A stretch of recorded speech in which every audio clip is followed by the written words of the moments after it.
2000-ական թվականներին Հայաստանում թե մարդու իրավունքների եւ թե տարբեր այլ թեմաներով ակտիվությունը ավելի շուտ կենտրոնացած էր հասարակական կազմակերպություններում, ինչպես ծագեց բնապահպանական շարժումը 2007-2008 թվականներին։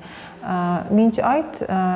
2000-ականներից սկսած կամ 90-ականների վերջից սկսած ոչ միայն բնապահպանական, նաև մարդու իրավունքների եւ բազմաթիվ այլ հարցերով ավելի շատ ակտիվություն մենք տեսնում ենք հասարակական կազմակերպությունների շրջանում 2008-ի սկզբին նույնիսկ 7-ի վերջից ընտրական գործընթացներ էին գնում, որոնք որ շարունակվեցին երկար, մարտի 1-ի դեպքերը տեղի ունեցան, չնայած նույնիսկ այս դժբախտ իրադարձություններին քաղաքական ակտիվությունը երկար ժամանակ շարունակեց վերընթաց ապրել Հայաստանում ու կարծում եմ նաև մասամբ դա էր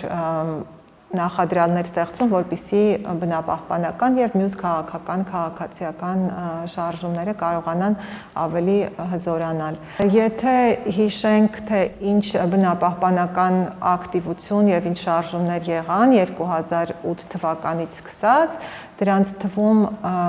ամենահիմնարարը առաջինը եղավ Թեղուտի պաշտպանության շարժումը, Փրկենք Թեղուտը նախաձեռնությունը,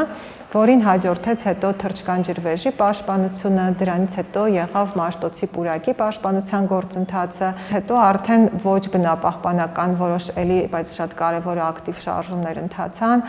տրանսպորտի գինը 100 դրամ պահելու վերաբերյալ քաղաքացիական շարժումներ եւ այդ 10-ից 12-ի շրջանում նաեւ ճարտարապետական խմբերն էին շատ ակտիվ կինո Մոսկվայի ամառային դահլիճի պաշտպանություններ, հղի կանայք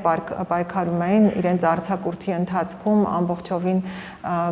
աշխատավարձային փոխհատուցում ստանալու համար, նաև բանակն իրականում շարժումն է այս ընթացքում ակտիվանում 2013 թվականի երկրորդ կեսից արդեն վերջերից եւ մինչեւ 2016 թվականը քաղաքացիական շարժումների մեջ որոշակի պասիվություն առաջացավ, որը ավելի շատ կապված էր քաղաքական ճնշումների ավելացման հետ ու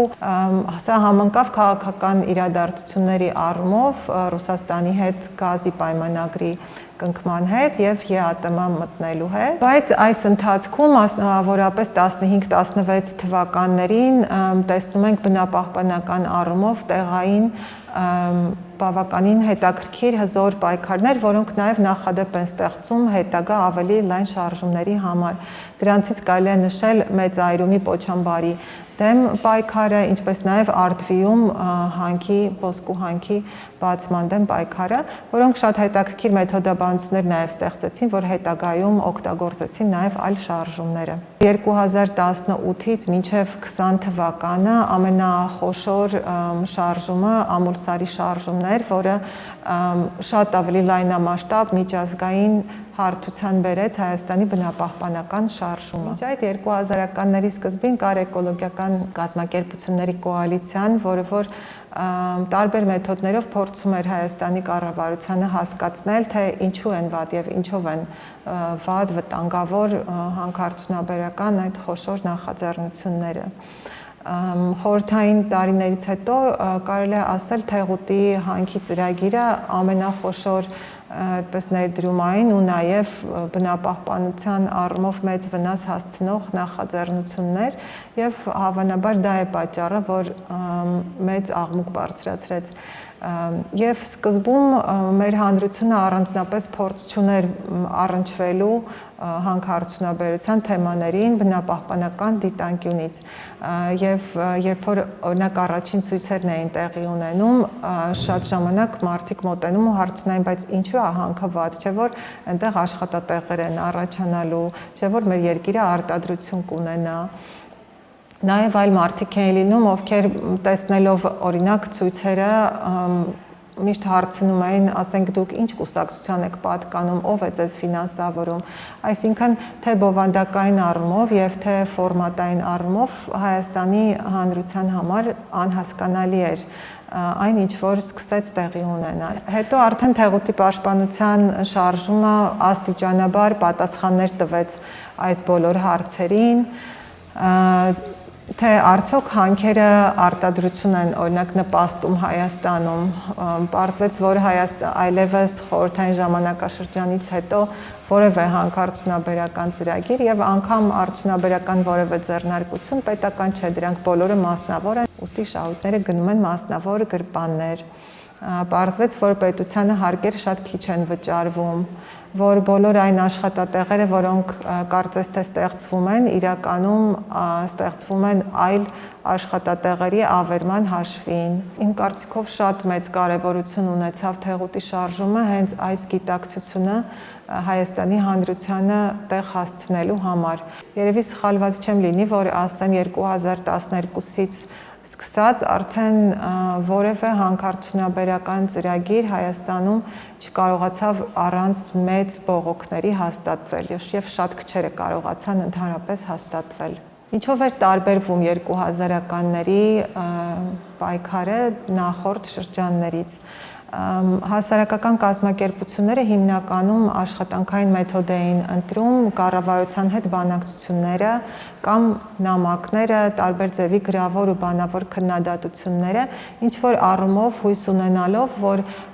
կառավարությունում նստած մարդիկ պարզապես տեղյակ չեն, թե ինչ ավերիչ ազդեցություններ են ունենալու հանքարդյունաբերական կոնկրետ թեղուտի ծրագիրը կամ մյուս ծրագրերը։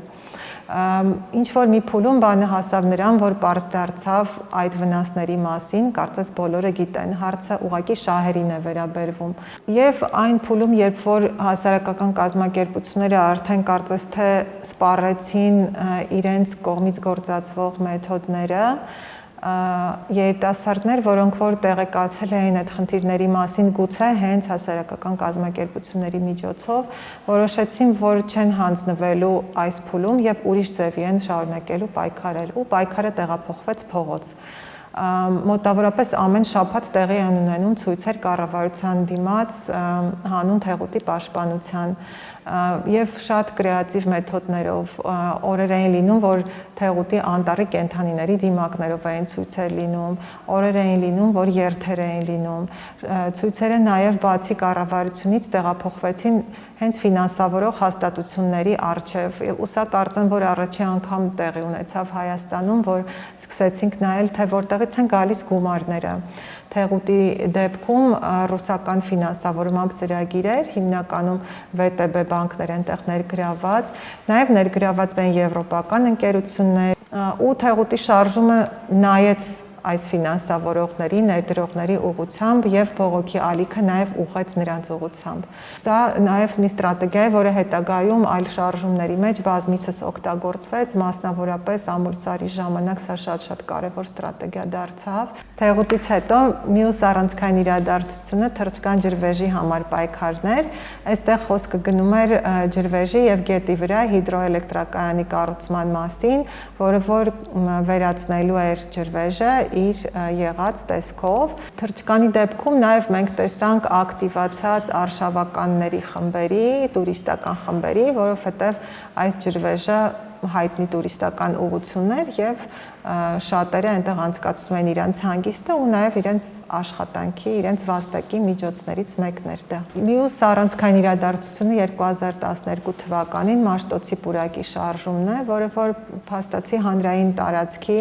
հանրային մնալու համար էր, հարցը լուծելու համար ի վերջո այն ժամանակվա նախագահ Սերժ Սարգսյանը քաղաքապետ Տարոն Մարգարյանի հետ եկավ այգի, ասաց սիրունչի եւ ապամոնտաժեցին կառուցված տաղավարները։ Մաշտոցի պուրակից հետո նաև մենք տեսանք, որ որոշակի ջլատում տեղի ունեցավ բնապահպանական շարժման մեջ։ Մեր բնապահպանական շարժումները չնայած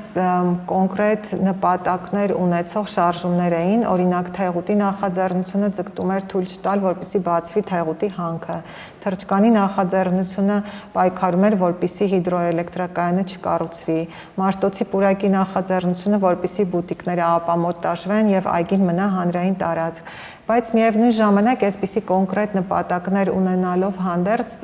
այս շարժումները բարձրացնում էին շատ ավելի խորքային քաղաքական հարցեր։ Քննարկվում էր հենց օրինակ ինչն է հանրայինը, ինչն է մասնավորը, քննարկվում էին գաղութացման հետ կապված հարցեր մանավանդ հանքային կոնտեքստում, ինչու է Հայաստանի նման պետությունը հումք մատակարարող երկրի վերածվել, ինչու են այստեղ թափոնները մնում, իսկ արտադրությունները, ավելի մաքուր արտադրությունները տեղափոխվում այլ վայրեր։ Աղքատության հարցն էր բարձրացվում ի հակադրություն կառավարության այն պնդումների, որ իրենք աշխատատեղեր են բացում եւ բյուջե են լցնում։ Եվ ակտիվիստների պատասխանը այն էր, որ եկեք ուշադրություն դարձնենք նրան, թե ինչ ընտրության առջև են մարդկանց տարիներով աղքատացնում են, զրկում իրենց հողից, ջրից, իրենց աշխատանքից, գյուղատնտեսական աշխատանքից, եւ հետո գալիս է ինչ-որ մի ձեռնարկություն, որը ասում է, որ մենք ձեզ համար աշխատատեղ կստեղծենք եւ կստանաք աշխատավարձ, բայց աշխատելու եք այնպիսի վայրում, որը վերացնելու է ձեր առողջությունը, որը ձեր շրջակա միջավայրն է աղտոտելու եւ այլն։ 15-16 թվականին արդեն Արդվի պայքարի ժամանակ բարձրաձայնվեց օրենքների ձևականության հարցը նաև, օրինակ հանրային լսումները, որոնք կոչված էին հանրային մասնակցություն ապահովելու, չէին կատարում իրենց ֆունկցիան։ Եվ մինչև հիմա էլ դա տեղի է ունենում, երբ որ որևէ տնտեսական ծրագիր քննարկելու համար հայտարարվում են հանրային լսումներ, դրանց ոչ ոք չի ներկայանում եւ կազմակերպիչները հրավիրում են իրենց 1-2 բարեկամներին, շատ ժամանակ կեղծում են ստորագրություններ ու հաստատում ծրագիրը։ Դա լիազորություն է տալիս կառավարությանը կամ տվյալ բիզնեսին հաստատելու, որ իրենք անցել են հանրային քննարկման փուլը եւ կարող են իրենց ծրագիրը առաջ տանել։ Ու 15-ից սկսած երկար տարիներ տեսնում ենք, որ տարբեր համայնքներում կիրառվում է հանրային լսումները բոյկոտելու, դրանք թույլ չտալու մեթոդը։ Բարձրացան նաև մի շարք այլ հարցեր, օրինակ պետական մասնագիտական կառույցների ոչ կոմպետենտության հարցը, բարձրացվեցին ժողովրդին պատկանող ռեսուրսների օտարման հարցերը, մարդկանց իրենց ապրուստից զրկելու հարցերը, հանքարդյունաբերական ֆինանսների սպեկուլատիվ բնույթի վերաբերյալ հարցեր, խոշոր կապիտալին սպասարկող արբիտրաժային դատարանների հարցերը, զարգացող եւ զարգացած երկրների միջև գաղութային հարաբերությունների հարցերը, 2007-ից 18-ի քաղաքական նախաձեռնություններում երևի թե բոլորում շատ տեսանելի է եղել հորիզոնականության սկզբունքը, որոշումները կայացվել են միասին, շատ ժամանակ անգամ մի քանի տասնյակ կամ 100-ից ավել մարդկանց հետ եւ կոնսենսուսային մեծ մասամբ կայացվել են կոնսենսուսային որոշումներ։ Պայքարի մեթոդաբանության առումով նաև կարևոր եղավ միջազգային կապերի հաստատումը, որը որ սկսվեց դեռևս Թեղուտի շարժման ժամանակ, բայց ավելի մեծ մասշտաբների հասավ Ամուլսարի պայքարում, եւ Ամուլսարի պայքարը կարելի ասել միջազգայնացրեց Հայաստանի բնապահպանական պայքարը 2018-ից հատկապես 20-21 թվականների ընթացքում հայտնվեցինք բազմաթիվ միջազգային զեկույցներում, բազմաթիվ լրագրողական հոդվածներում եւ ֆիլմերում, աշխարհի այլ վայրերի համանման շարժումների կողքին, որը շարունակվում է մինչև հիմա։